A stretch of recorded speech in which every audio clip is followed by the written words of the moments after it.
Okay. السلام عليكم ورحمة الله وبركاته صاحبنا الصوماليات ميل والبا وادونيدا ka joogtaan waa mar kale iyo barnaamijkeeni ayaan dib ugu soo laabanay Xuseen Ibrahim Xamud macallin reer Jabuuti ah professor ah ku nool dalka Faransiiska aad bay sharaf igu tahay inaan mar kale halkan ku kulmi doono Dr. Xuseen Ibrahim Xamud soo dhawow tutore وصل دوهي السلام عليكم ورحمة الله وبركاته وريه أحمد إدواقة waad mahadsan tahay aad iyo aad mahadsan tahay doctore bal marxaladaha siyaasadeed ee Djibouti nooga waran marka hore والله جيبوتي ووضن ير ووضن فعلا ووضن يكون ووضن يعني كنا شهي صدح قلو عفر عرب يو صومالي ووضن محل هذا ما تدبات علوس يعني تالو ووضن سلدقة بدن أي يعني سكجيران سلدقة فرنسيسكا سلدقة شينها سلدقة مريكا سلدقة جرمانكا سلدقة بدن باجرا يعني سلدقة استوحوا بحيا صدن مليون يورو وحن هيسنا يعني بوربان هيسنا ايربوربان يعني هيسنا ماليات بدن بaan iska haysanaa laakiin shicib weynuhu gaaja dishay masaakiin bay yihiin bala biyo yihiin bala kooraan bay yihiin bala tacliin bay yihiin bala caafimaad bay yihiin dhibaato culus baa iska haysata taana waxa loogu biiriyay xarig iyo aqaladooda la qaato pilotkii Fuad Towlet baa lagu xiray ninka ugu dambeeyo Horn Africa Towlet lagu xiray waxay ahayd Haile Selassie marka pilotka يعني سيدا وين هرج بوتيو يدينا ودكي نص أو نص ولا ولا بحثي يوروب تبع لجوسا ولا قحي وحنا وعبسي لقى قبا دكتاتوركا إسماعيل عمر جيلي سيدا الله قبل حكرا دكتور أرمها تشيء شو حديبة إجران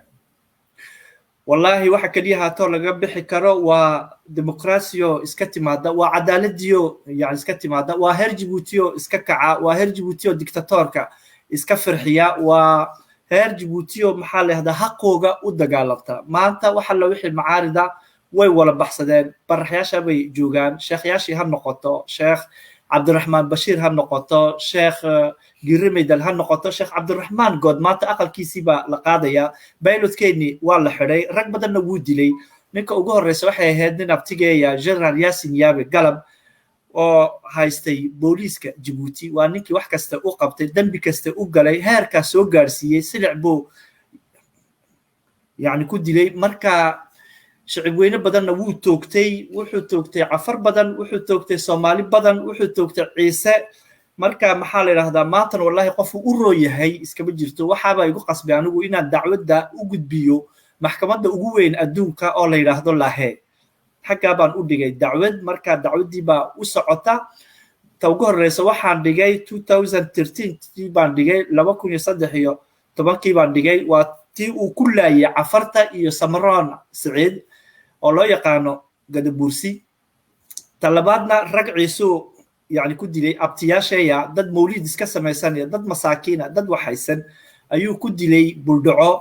كوانا دعوة وحان أوديجي لما كون يشد يتوبانكي إمكا ما تدباتو وين بوكو هيا شيخ عبد الرحمن God أو نين مسكينة نين شيخة نين معلنة دباتو كالتو جيستي مجرتو وحو يهي قد بورسي وحو يهي معارض لابدا شيء عيسى ووضا مشان مركا ان ودد ولا لا هو صومالي او سرد الشيء ما سياسات كلا احنا دينيسا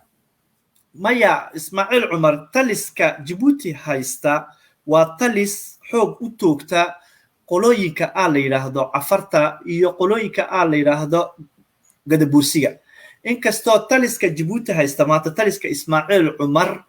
intooda badan hooyooyinkood waa Samaro Saciid weey dadka uu yahay abtiga wuu laayay xasbi buu iska wala gashay marwada dalku soo ma ahan cid aad sheegayso yaawno marwada koowaad dalka Djibouti soo cid aad sheegayso baahan may marwada يعني كواد Gadabuusi maaha isaaq weeyin laakiin Ismaaciil Umar qof uu rooyahay iskama jirto Arab buu dilay gadabursi buu dilay isaaq buu dilay cafar buu dilay ninka ugu horeeyo dhibaatada u keenay waxay ahayd maxamed saalax al-xubikaani nin caraba familigiisa iyo idil buu ka wala qaaday baasaboorka yamantuu ku tuuray ninka labaad waxa la yiraahdaa axmed cusmaan geeli waa nin isaaqa baayac mushtarigiisiyo idil buu qaaday geeli harba la yiraahdaa low yacdal lagu tuuray ninka saddexaad carab buu ahaa jagadiisii baa laga qaaday shiine baa la yiraahdaa ninkii ciisaado jagadiisa ka boobay cabdi axmed hiraab baa la yiraahdaa rasaas intuu qaaday ayuu ku faaruqiyey jadaaraku isku dhiibay ninka afraad wuxuu ahaa samaroon saciid cumar shardi buni iyo islaantiisa caasha saciid baarkii ay haysteen james baar uu ka qaaday marka waxa la wuxuu u fiican yahay ma jirto fuwaad walaalkii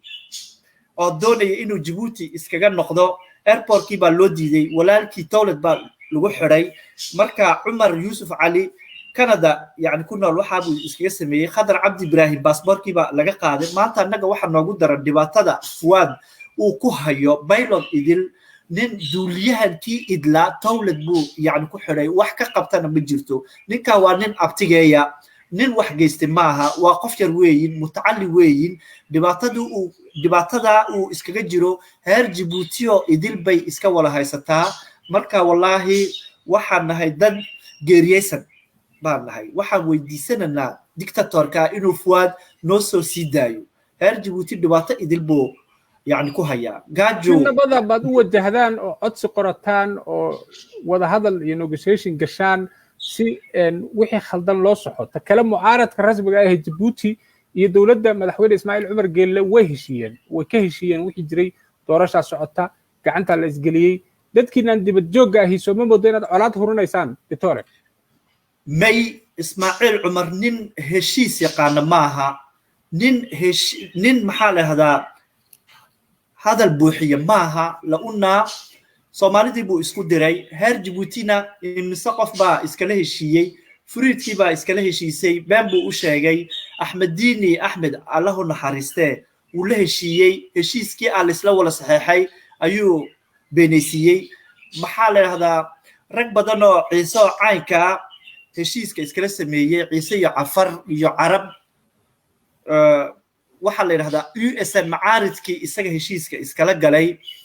wuu diiday wax alla wuxuu saxeexo maanta ka saacadu iskala ka saxeexo biri waraaqadii buu jeexjeexaya talabaadna qofood iskala soo dhigan kara iskaba jirto foodkii buu yani iska xadaya waa ummadii buu cadibay wax kastana wuxuu yani ku haystaa xoog dadkii buu wallahi xal waxa inay heer Djibouti oo idinku wala kacaan in la iska firxiyo la una maanta qof uu rooyahay يعني iskaba jirto dadkii buu dhibaato yani ku wala haya ummadii buu leynaya xitaa ciisihii uu yani ka dhashay uma fiicno ninka saaxiibkiisii weynaa heerka soo gaarsiiyay wax kasta uu qabtay ayuu toogtay General Yasin Yabe colaad ayaad ku talinaysaa miyadan arag Soomaaliya Eritrea iyo Ethiopia waxyaabaha ay colaadda ka dhaxleen waddankaygu ma doono inuu iska burburo laakiin waxa kaliya haate sayniska saacada la akhriyo dictator waxa kaliya haate lagu firxin karaa heshiis maaha dictator waxa lagu firxin karaa laba shay waa shicib weynaha ku kaca amba qori oo loo qaato anu iskama lihi qori u qaata laakiin waxaan iska jecelahay shicib weynaha Djibouti oo idil inay ku wala kacaan oo maxaa la yiraahdaa la iska wala firxiyo maanta xilliga la eego Maxamed Cabdilaahi Farmaajo waa nin wadankiisa jecel waa nin Soomaaliya iska dhisay waa nin Soomaalida oo idil iska jeceshahay waa nin doonaya Soomaaliya horumar uu gaarsiyo laakiin Ismaaciil Umar waa nin heer Djibouti u xun waa nin heer Djibouti iska baabiinaya waa nin Soomaalida baabiinaya maanta Soomaaliya waxay u soo kaceen waa hubka uu yani ku shubayo waa hubka uu ku baabiinayo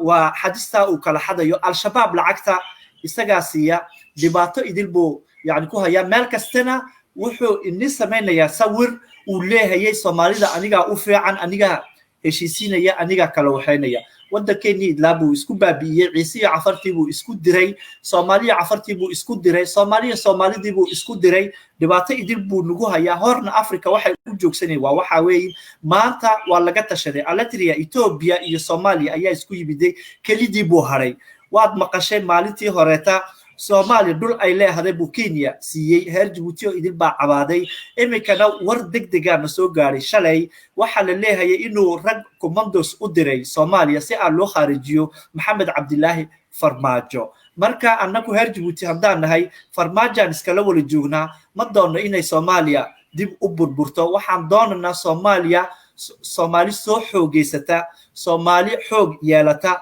launa Soomaaliya hadday soo xoogeysato Djibouti iyo Horn Africa waxay heli doontaa stability-ga wuxuu ku xiran yahay Ismaaciil Cumar Geelo naga taga nin fiican ma aha Soomaalida uma fiicno heer Djibouti uma fiicno qof u fiican yahay iskama jirto ciisihina wuxuu u dhigay deel xun ummadiyo idil ba ka wala cabaadaysa yaa u diyaarsan hogaamiye aad isleedahay wuu bedeli karaa Ismaaciil Cumar Geele ma haysan wallahi dad badan ayaa iska jira aniga idiloo iskala ka hadlaya wadankayga waan hogaamin karaa launa intaayo saynisan yani wixii adiga arkaya anigu Paris baan joogaa Faransiiskan idil nibba xukuma maanta isku da'anahay marka sayniski waanu hayaa dad badan oo yani yooyinkuna Afar iyo Soomaaliya ayaa jooga oo maxaa la yiraahdaa talada qaadi kara demokrasi doonaya cadaalad doonaya shicibka doonaya inay isku wala keenaan haye pilotkii Fuad waxa buu u baxsaday Umar Ali Hassan waxa buu u baxsaday Cabdiraxmaan Bashiir waxa buu u baxsaday maanta Cabdiraxmaan God aqalkiiba laga saaraya Mustafa Sheekheer waxa buu u baxsaday Dr. Ali Kuba waxa buu u baxsaday Qaasim Ahmed Diini raggaasoo idil ayaa maanta wadanka u jooga oo maamuli kara oo saynislo idil u soo dhigtay Ismaaciil Cumar nin wax dhigtay maaha waa nin wadanka boobaya waa nin wadanka xadaya alaabtiyo idil wuxuu u dhiibay dad Ivory Coast marka maxaa la yiraahdaa in kastoo iska jecleyn inaan family iyo sheekooyinka iska galo familygiisii baa wax kasta boobay wax kasta qaaday wadankii inamadii mutacallimiinta ahaa waa wala shoomeerin weeyin waxba iskama haystaan dadkii waraaqadihii buu ka wala qaadaya ajaanibu siinaya maanta wadankeeni iyo maaliyadiisii ajaaniba wala gurtay ajaaniba wala afduubay ajaaniba qaatay marka waxa soo keentay waa wax foolxumo ah weey waa gartay mucaaradkiina waxa la leeyahay afka idinkaga soo hartay waa ragiina Yurub jooga ama America jooga wadankana waxaad rabtaan inaad qalqal siyaasadeed gelisaan arrinta maxaad ka leedahay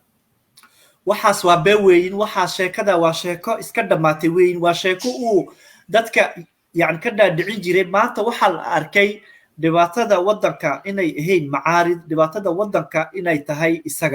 isaga weeyin la una ninkan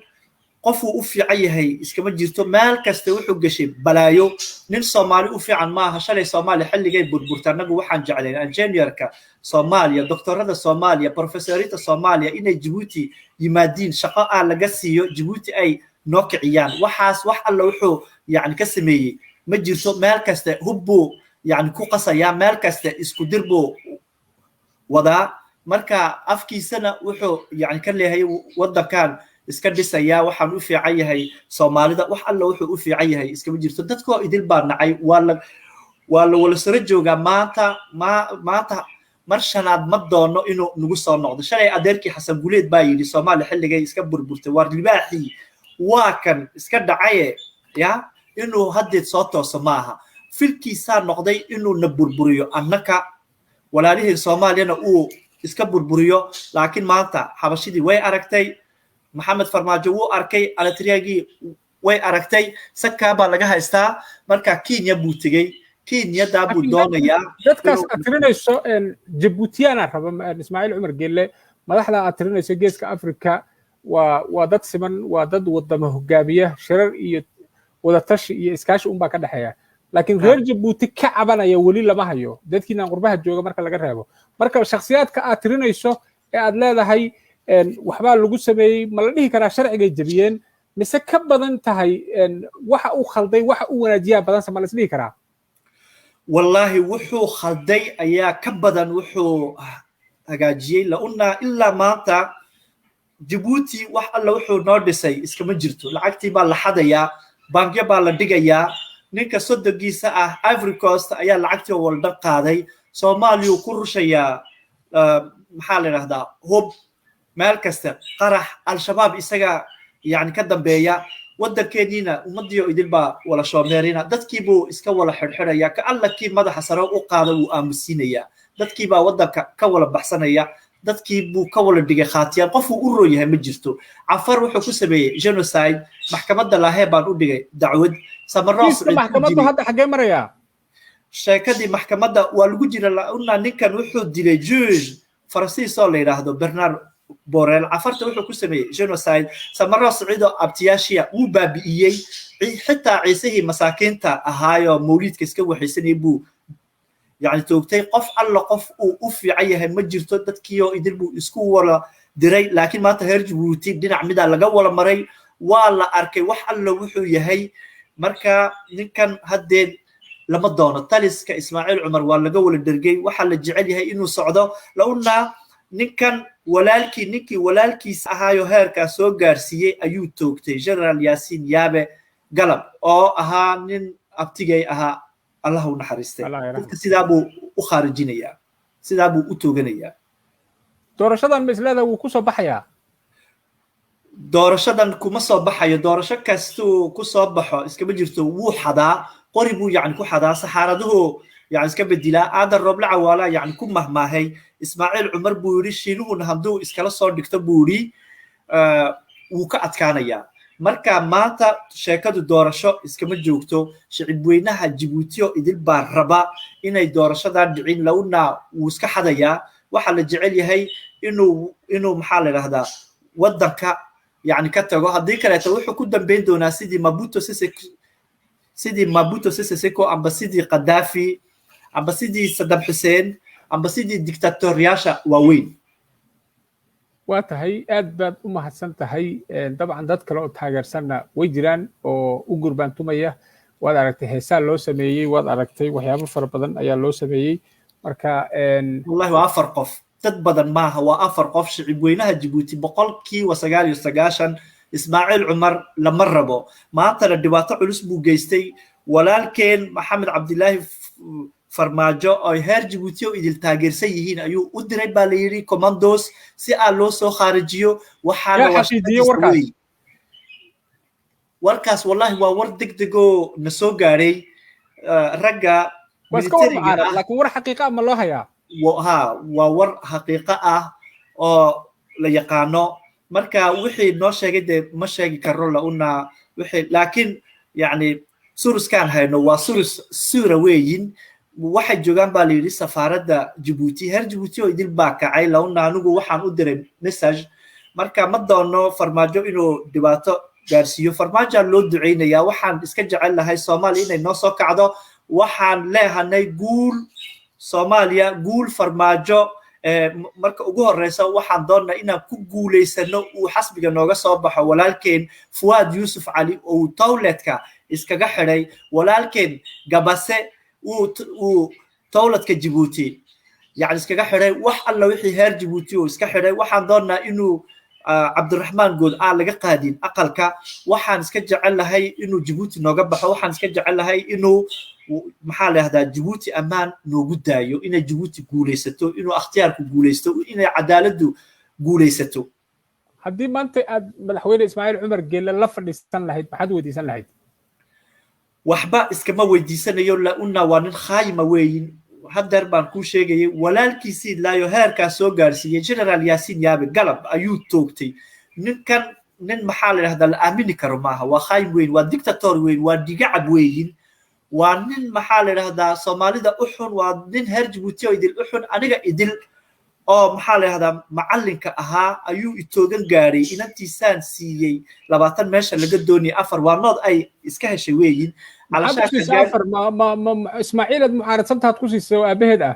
may anigoo yar baa Djibouti galay macallin baan ahaa macallin saacada tahay ilmuhu wuxuu iska helo u baadala siiya ilmo madaxweyne noqoya ilmo miskiin noqoya anu si cadaalad ahaan tacliintii aan la isoo baray jaamacadda Sorbonne ayaan يعني كسب بحي سيدي هقوليساك وحي